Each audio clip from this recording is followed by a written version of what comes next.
అనంతపురం జిల్లాలో కూడా చిరుతలు కలకలం రేపుతున్నాయి. రొద్దం మండలం లొచెర్లలో గొర్రెల మందపై చిరుత దాడి చేసింది. 71 గొర్రెలను చంపేసింది. దీనిపై పూర్తి వివరాలు మా కరెస్పాండెంట్ శివారెడ్డిని అడిగి తెలుసుకుందాం. శివారెడ్డి, చెప్పండి, చిరుత సంచారంపై మీ దగ్గర ఉన్న సమాచారం ఏంటి?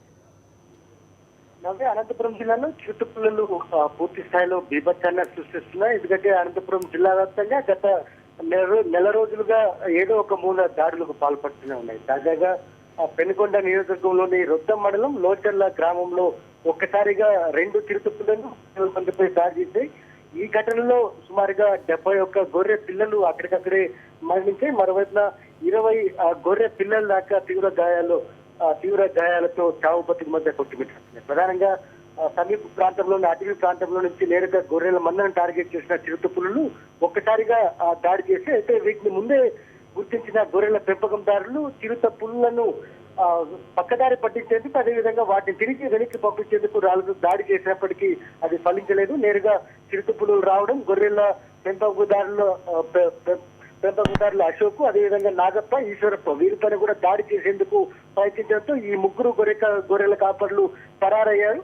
గొర్రెల మందపై దాడి చేసి 71 గొర్రెలను చంపేశాయి. నవ్య, శివారెడ్డి, ఇప్పటికే తెలుస్తోంది అనంతపురంలో ఇంతకు ముందు కూడా చిరుతలు రావడం, వాటి సంచారం ఉంది అని తెలిసినప్పుడు ఇంత తీవ్రంగా ఇప్పుడు చిరుతల దాడి జరుగుతోంది లైఫ్ స్టాక్ పైన. అంటే ఇప్పుడు మనం చూడొచ్చు, మేకల పైన కానీ అక్కడ ఉన్న పశువుల మీద కానీ జరుగుతుంది. మరి ఇటువంటప్పుడు అటవీ అధికారులకు అక్కడ ఉన్న లోకల్గా ఉన్న వాళ్ళు కంప్లైంట్ చేయడం జరిగిందా? వాళ్ళు ఎటువంటి చర్యలు తీసుకుంటున్నారు? అనంతపురం జిల్లాలో చిరుత పులుల సంచారం సుమారుగా ఒక 4-5 కాన్స్టిట్యూన్సీల్లో చాలా తీవ్రంగా ఉంది. ఎందుకంటే సరిహద్దు ప్రాంతాలైన మడకశిర, పెనుకొండ, అదేవిధంగా రాయదుర్గం వంటి ప్రాంతాలు, సింగమల్ల వంటి ప్రాంతాల్లో కూడా చాలా కాలం నుంచి ఉంది. అయితే అటవీ శాఖ అధికారులకు తెలిసినప్పటికీ రైతులు కావచ్చు, గొర్రెల కాపర్లు కావచ్చు పదే ఫిర్యాదులు చేసినప్పటికీ ఇలాంటి స్పందన అటవీ శాఖ నుంచి రాలేదు. ఎందుకంటే అటవీ శాఖ అధికారులు సమగ్ర చర్యలు తీసుకొని ఉండింటే చిరుత పులులు అడవి దాటి బయటకు వచ్చేవి కావు.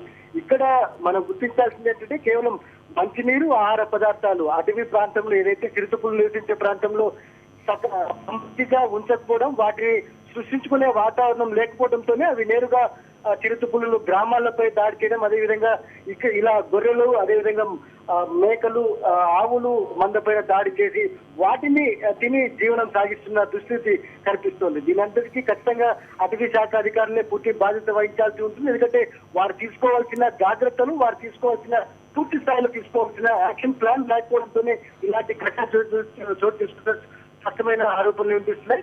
రైతులు, అదేవిధంగా గొర్రెల కాపర్లు చిరుత పులుల దాడుల వల్ల లక్షల రూపాయలు నష్టపోతూ ఉన్నారు.